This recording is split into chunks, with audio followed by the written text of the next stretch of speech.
Welcome back friends. तो आज हम एक नए टॉपिक के साथ आपके सामने आए हैं। आज हमारा टॉपिक रहने वाला है कि अगर आप इन एग्ज़ाम्स में क्वालिफाई नहीं कर पाए, वो किसी भी कारण से, चाहे वो FAA का एग्ज़ाम हो, JK पुलिस सब इंस्पेक्टर का एग्ज़ाम हो, पंचायत अकाउंट असिस्टेंट का हो, जूनियर स्टैटिस्टिकल ऑफिसर का हो, जूनियर असिस्टेंट का हो, या बहुत सारे और एग्ज़ाम जितने भी JK SSB ने पिछले कुछ सालों में करवाए हैं और आपने वो एग्ज़ाम दिए और क्वालिफाई किसी वजह से नहीं कर पाए, तो आपको दिल छोटा करने की कोई ज़रूरत नहीं है। अब क्वेश्चन आता है कि व्हाट टू डू नाउ, अब क्या किया जाए। तो ये वीडियो आप एंड तक देखिए। हम कोशिश करेंगे कि आपको बताया जाए कि आपकी प्रॉपर स्ट्रेटजी क्या होनी चाहिए किसी भी एग्ज़ाम को क्वालिफाई करने के लिए। तो आइए बात करते हैं। तो ये कुछ 7 पॉइंट्स मैंने लिखे हुए हैं, इस पे अगर आप थोड़ी सी तवज्जो करेंगे तो होपफुली कि आपको कुछ फ़ायदा हो। तो मैं ये बिल्कुल नहीं कहूँगा कि I use the word fail, actually use नहीं करना चाहिए था। अगर आप किसी भी वजह से क्वालिफाई नहीं कर पाए तो अब जो है आपको क्या करना चाहिए मैं आपको वो बताता हूँ। सबसे पहली चीज़ जो एग्ज़ाम को क्वालिफाई करने के लिए आपके माइंड में होनी चाहिए वो है सिलेबस। सबसे पहले आप अगर किसी भी एग्ज़ाम के लिए अप्लाई करते हो, फॉर्म भरते हो, तो उसका सिलेबस सबसे पहले आपको लेना है, ठीक है। अब इस सिलेबस पे अगर हम बात करें, इस सिलेबस को लेकर रख देना ही काफ़ी नहीं है। अब इस सिलेबस को लेने के बाद सबसे पहला काम आपको करना है कि इस सिलेबस को 3-4 टाइम अच्छे से पढ़ना है और अंडरस्टैंड करना है। सिलेबस को समझना हमारा सबसे पहला काम होना चाहिए, क्योंकि हम बहुत सारी वीडियोज़ यूट्यूब पर देखते हैं, हम सोचते हैं यार ये पढ़ें या ये देखें वीडियो के ना देखें। अगर हमारे माइंड में सिलेबस बिल्कुल माइंड में फिट होगा तो हमें वीडियो देखते हुए ही पता चल जाएगा ये हमारे काम की है कि नहीं, ये हमारे सिलेबस की है कि नहीं, ठीक है। कोई भी किसी भी पोस्ट की अगर वीडियो है, यानी किसी और एग्ज़ाम की वीडियो है रिलेटेड, अगर आपके सिलेबस में वो चीज़ है तो आप डेफिनेटली वो देख सकते हो। और अगर आपके बुक में, आपके नोट्स में वो टॉपिक हैं जो आपके सिलेबस में हैं, वो आप पहले से किसी एग्ज़ाम के थे, अब आपके सिलेबस में है तो रीड आउट कर सकते हो।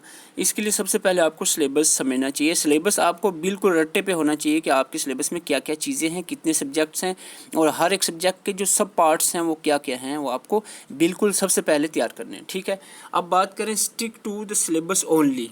सबसे बड़ा पॉइंट और ड्रॉबैक आपके स्टूडेंट्स का है कि वो सिलेबस से भटक जाते हैं, ठीक है। सिलेबस जो है सिलेबस में मेंशन होता है, उसकी कभी आपको उसकी बैकग्राउंड में नहीं जाना होता है तो आप चले जाते हैं। आपको पॉइंट मेंशन जो किए हुए हैं डायरेक्टली उन्हीं को पढ़ना है, उन्हीं को स्टडी करना है, बाकी आपको बाहर नहीं निकलना है सिलेबस से, ठीक है। स्टिक टू द सिलेबस होना चाहिए। यहाँ पर JK SSB की बात करें, सिलेबस के अकॉर्डिंगली आप चलेंगे अगर तो डेफिनेटली एग्ज़ाम को क्वालिफाई कर पाएंगे। तो ये सबसे इंपॉर्टेंट पॉइंट है, सिलेबस को समझना और सिलेबस के ही अकॉर्डिंगली आपको अपनी प्रिपरेशन रखनी है। तीसरा पॉइंट है यहाँ पर मेक स्मॉल टारगेट्स। तो स्मॉल टारगेट आपने यहाँ पर बनाने हैं, ठीक है। अगर बड़ा टारगेट बनाओगे आप तो होपफुली हो सकता है कि वो आप अचीव ना कर पाओ, तो आप डीमोटिवेट हो जाओगे। इसी तरह आपको स्मॉल टारगेट्स जो हैं सेट करने हैं। जैसे अगर आपका टारगेट कोई नहीं है, आपका टाइम टेबल शेड्यूल कोई नहीं है, तो आप कि दिन ऐसे निकलते जाएंगे आपको पता भी नहीं चलेगा, एग्ज़ाम आ जाएगा, ठीक है। आप सोचते रहोगे यार आज क्या पढ़ें, आज क्या, कल क्या पढ़ें, यार आज जनरल स्टडी पढ़ लेते हैं, आज रीजनिंग कर लेते हैं, यार आज मैथ ही कर लेते हैं, आज ये वीडियो एक देखी फिर दूसरी देख ली। ऐसे नहीं करना है, आपने टारगेट सेट करने हैं, उन टारगेट पे चलना है। अगर एग्ज़ाम 2-3 महीने दूर है तो फिर आपको एक एक सब्जेक्ट लेकर चलना चाहिए मेरे साथ। यानी मेरा कहना ये, सपोज़ आपको कंप्यूटर आपने पकड़ा है तो इसको ख़त्म करो, ठीक है।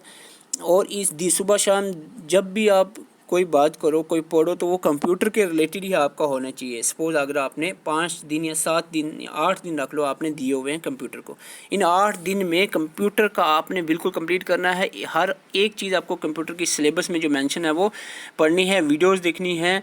उसके बाद जो आपको मटेरियल कहीं भी सोर्स से मिलता है वो मटेरियल आपने पढ़ना है। उसके बाद आप MCQ प्रैक्टिस करने हैं गूगल पे जाकर या वीडियो से, जिस तरह भी आप देख सकते हो। अपनी कोशिश करनी है, किसी पे डिपेंडेंट नहीं रहना है। कोई यूट्यूबर आपको नहीं क्वालिफाई करवा पाएगा, मैं आपको कह रहा हूँ, चाहे वो मैं हूँ या कोई भी हो, आपको खुद ही एग्ज़ाम क्वालिफाई करना है। अगर कोई गाइड आपको कर रहा है तो ठीक है, अगर आपको वो गाइडेंस ठीक लग रही है तो आप फॉलो कर सकते हैं। और मेहनत जो है आपने करनी है, चीज़ों को सर्च आपने करना है, सिलेबस को इकट्ठा आपने करना है, सेल्फ नोट्स आपने बनाने हैं, सारा काम आपने करना है, ठीक है। टारगेट बनाकर चलें और की नोट्स साथ में बनाएं, ठीक है। की नोट्स बनाने हैं। कुछ स्टूडेंट्स में देखता हूँ कि वो बड़ी बड़ी राइटिंग में लिखते हैं और बड़े बड़े नोट्स बनाते हैं, यानी फालतू की चीज़ें भी बीच में लिख देते हैं। हमें की नोट्स बनाने चाहिए ताकि एंड में हम रिवाइज जो है बहुत जल्दी कर पाएँ, क्योंकि हमें लास्ट में 1-2 दिन में पूरे 5-6 सब्जेक्ट रिवाइज़ करने होते हैं। इसलिए की नोट्स सपोज मैं फॉर एग्जांपल एक चीज़ लेता हूँ, MG नरेगा एक टॉपिक है VLW के सिलेबस में, आपको 1 पेज या 1 पेज से कम में उसको निपटाना है। उसको निपटाने के लिए आपको छोटा लिखना है और पॉइंट टू पॉइंट लिखना है, ताकि आप अच्छे से पढ़ो आप जितना मर्जी, लेकिन लिखना जब है वो की नोट्स ही आपने बनाने हैं, और की नोट्स बनाना ज़रूरी है। ठीक है, अगर वो कोई कह रहा कि मैं ये स्किप कर दूं तो ये मेरे ख्याल से ठीक नहीं रहेगा। या हाँ, या एक हो सकती है बात, किसी और ने की नोट्स बनाए हुए हैं तो उसका आप सिर्फ मोबाइल में ले लिया, PDF वगैरह नहीं, उसका प्रिंट आउट आप लें तो वो भी चलो, आप अगर आपके पास टाइम कम है तो मैं मान सकता हूँ, चलो वो काम कर लो, आप प्रिंट आउट ले लो किसी और, अगर आपको जिस पे यकीन है कि भाई अच्छे की नोट्स बने हुए हैं तो वो उनके की नोट्स को आप प्रिंट आउट ले सकते हैं। अब बात आती है इनकरेज योरसेल्फ, अपने आप को मोटिवेट रखना है, अपने आप को एग्ज़ाम क्वालिफाई करना क्यों ज़रूरी है, आपके लिए जॉब लेना क्यों ज़रूरी है, आपको कितनी ज़रूरत है जॉब की, अगर आप ये जॉब नहीं लेते हो क्या फ्यूचर में जॉब और नौकरियां आएंगी, क्या इतनी बड़ी एडवर्टाइजमेंट्स और होंगी। ये सारी चीज़ें अपने आप को आप कहो और अपने आप को इनकरेज करो, मोटिवेट करो कि मुझे पढ़ना है, ठीक है, और आप पढ़ने में ज़रूर लग जाओगे। ठीक है, अगर आप जब भी डीले पढ़ते हो कोई मोटिवेशन लेक्चर देखो, कोई ऐसे अपने आप को खुद मोटिवेट कर सकता है बंदा, यार अगर अब ये रह गए, इस पर नहीं हुआ तो बस फिर आप बहुत मुश्किल है। तो इस तरह से हर एक एग्ज़ाम को आपने अपना आखिरी एग्ज़ाम समझ के तैयारी करनी है, तो होपफुली आप ये कर पाओगे। और दूसरी बात है यहाँ पर complete syllabus before 1 month of the exam, 1 महीने पहले ही, एग्ज़ाम के 1 महीने पहले ही सिलेबस पूरा कंप्लीट होना चाहिए। लेकिन यहाँ पर तो बड़ा उल्टा ही सिस्टम चल रहा है। यहाँ ये सिस्टम चल रहा है कि एग्ज़ाम के 1 महीने पहले हम शुरू करेंगे। इस तरह एग्ज़ाम क्वालिफाई नहीं होता भाइयों।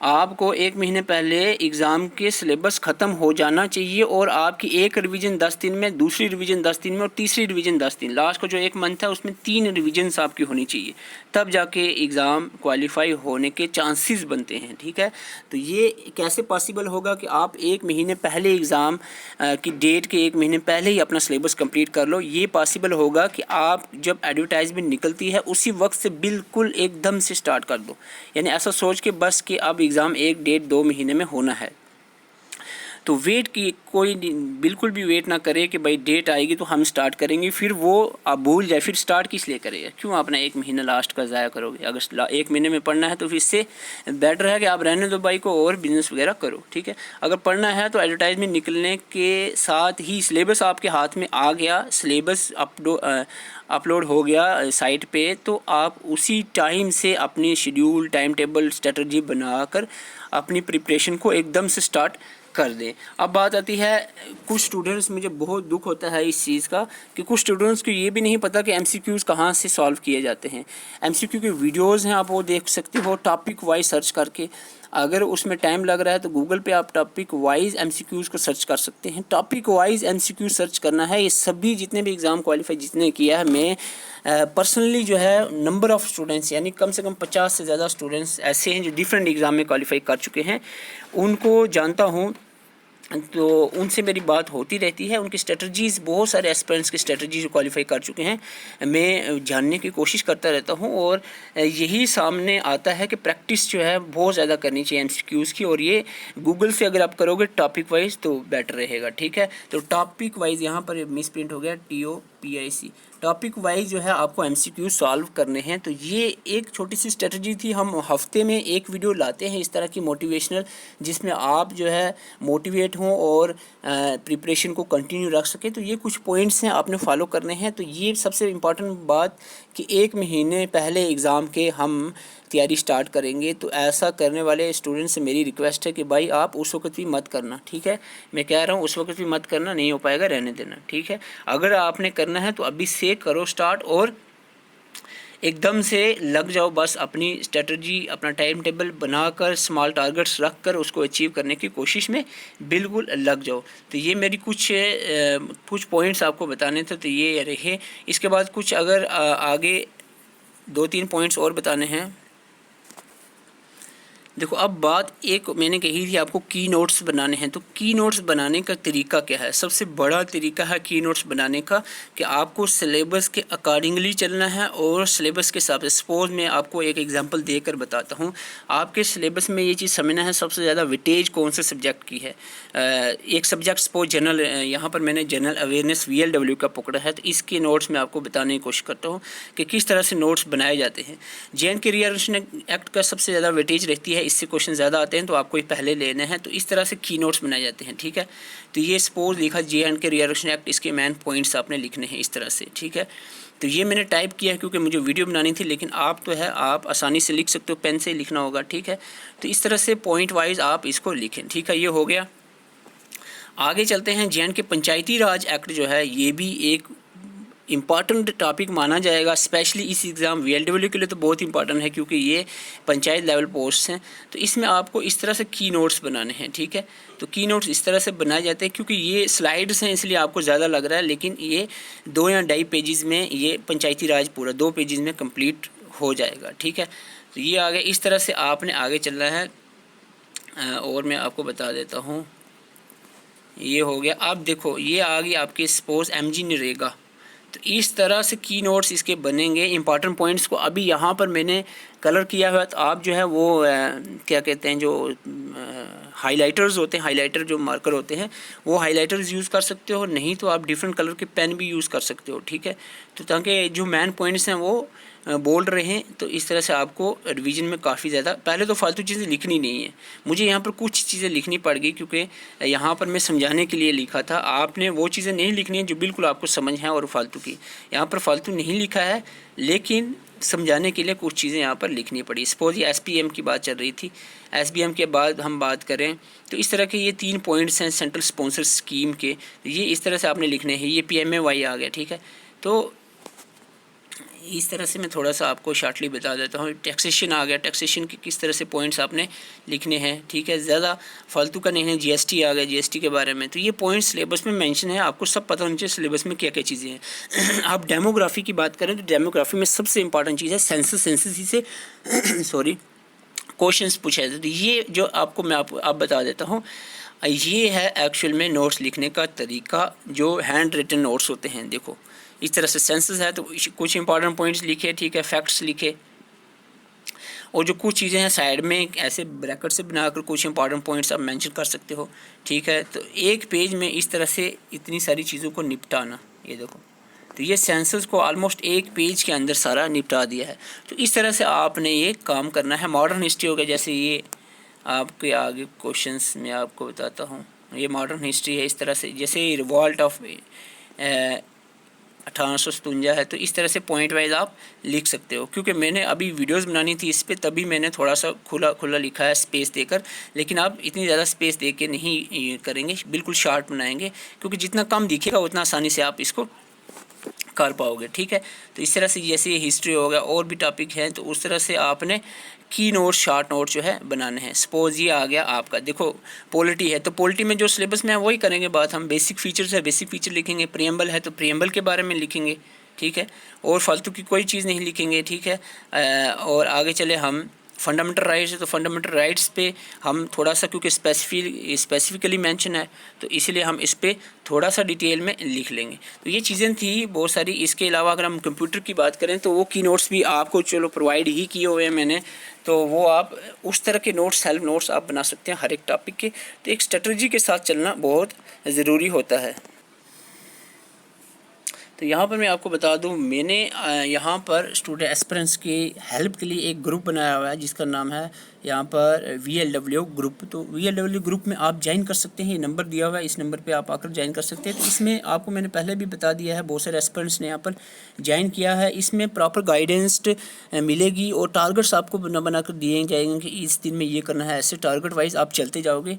तो इसमें कंप्लीट कोर्स करवाने की कोशिश की जाएगी। Notes, PDF, mock test, motivational यहाँ पर मोटिवेट आपको किया जाएगा, और प्रीवियस ईयर क्वेश्चंस भी आपको प्रोवाइड किए जाएंगे। सारी चीज़ें यहाँ पर इस ग्रुप में आपको मिलेंगी। तो इस ग्रुप को ज्वाइन करने के लिए आप इस नंबर पे मैसेज कर सकते हैं।